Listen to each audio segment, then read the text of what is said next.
ನಮಸ್ಕಾರ ಸ್ನೇಹಿತರೆ, ಇವತ್ತಿನ ದಿನ ತುಂಬಾ ಬೇಗ ಕಳೆಯಿತು. ಕೆಲಸ ಮುಗಿಸಿ ಈಗ ತಾನೇ ಮನೆಗೆ ಬಂದಿದ್ದೀನಿ. ಏನೂ ಸ್ಪೆಷಲ್ ಇಲ್ಲ, ಆದ್ರೆ ನಿಜ ಜೀವನ ಹೀಗೆ ಇರುತ್ತೆ. ಇಡೀ ದಿನ ಜನರ ಜೊತೆ ಮಾತು, ಕೆಲಸ, ಒತ್ತಡ. ಮನೆಗೆ ಬಂದಾಗ ಮೊದಲಿಗೆ ಬೇಕಾಗುವುದು ಸ್ವಲ್ಪ ಮೌನ. ಎಲ್ಲರೂ ಕೂಡ ಸ್ಟ್ರಾಂಗ್ ಆಗಿ ಇರೋ ಥರ ಕಾಣಿಸಿಕೊಳ್ತೀವಿ.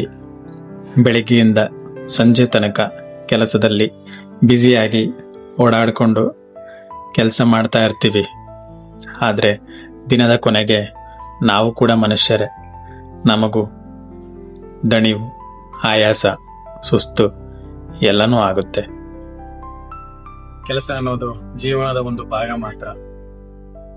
ಆದರೆ ಕೆಲವೊಮ್ಮೆ ನಮ್ಮ ಇಡೀ ದಿನದ ಎನರ್ಜಿನೆಲ್ಲ ತೆಗೆದುಕೊಂಡು ಬಿಡುತ್ತೆ. ಈ ಬೇಸಿಗೆಯಲ್ಲಂತೂ ನಮಗೆ ತುಂಬಾ ಎನರ್ಜಿ ಬೇಕಾಗಿರುತ್ತೆ. ಆದರೆ ಕೆಲಸದ ಸಮಯದಲ್ಲಿ ಆ ಎನರ್ಜಿ ಎಲ್ಲ ಖಾಲಿಯಾಗಿ ದೇಹಕ್ಕೆ ಸ್ವಲ್ಪ ವಿಶ್ರಾಂತಿ ಬೇಕು ಅಂತ ಅನಿಸ್ಬಿಡುತ್ತೆ. ನಾವು ಮನೆಗೆ ಬಂದ ನಂತರ ಯಾರನ್ನು ಕೂಡ ಇಂಪ್ರೆಸ್ ಮಾಡಬೇಕಾಗಿಲ್ಲ ಮತ್ತು ಯಾರಿಗೂ ಕೂಡ ನಾವು ಎಕ್ಸ್ಪ್ಲೇನ್ ಕೊಡಬೇಕಾಗಿಲ್ಲ. ಇಲ್ಲಿ ನಾವು ನಾವಾಗಿರಬಹುದು. ಈ ಸಣ್ಣ ಸಣ್ಣ ಕೆಲಸಗಳೇ ಮನಸ್ಸಿಗೆ ನೆಮ್ಮದಿ ಕೊಡುತ್ತದೆ. ಮನೆಗೆ ಬಂದ ನಂತರ ಫ್ರೆಶ್ ಅಪ್ ಆಗಿ ನಮಗೆ ಇಷ್ಟವಾದ ರೀತಿ ಒಂದು ಕಪ್ ಟೀ ಮಾಡಿಕೊಂಡು ಕುಡಿದರೆ ಆಯಾಸ, ದಣಿವು ಎಲ್ಲವೂ ಕೂಡ ಮಾಯವಾಗುತ್ತದೆ. ದೊಡ್ಡ ಸಂತೋಷ ಎಲ್ಲೂ ಇಲ್ಲ, ಈ ಕ್ಷಣದಲ್ಲೇ ಇದೆ.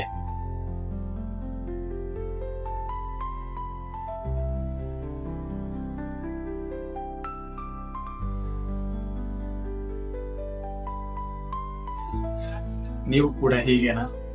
ಕೆಲಸ ಮುಗಿಸಿ ಮನೆಗೆ ಬಂದಾಗ ಸ್ವಲ್ಪ ಸಮಯ ವಿಶ್ರಾಂತಿ, ಶಾಂತತೆ ಬೇಕು ಅನಿಸುತ್ತಾ?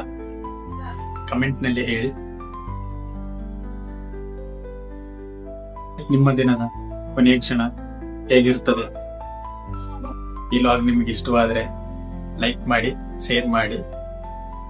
ಇದೇ ರೀತಿ ದಿನನಿತ್ಯದ ಲಾಗ್ ಬೇಕಾದ್ರೆ ಚಾನಲ್ ಸಬ್ಸ್ಕ್ರೈಬ್ ಮಾಡಿ.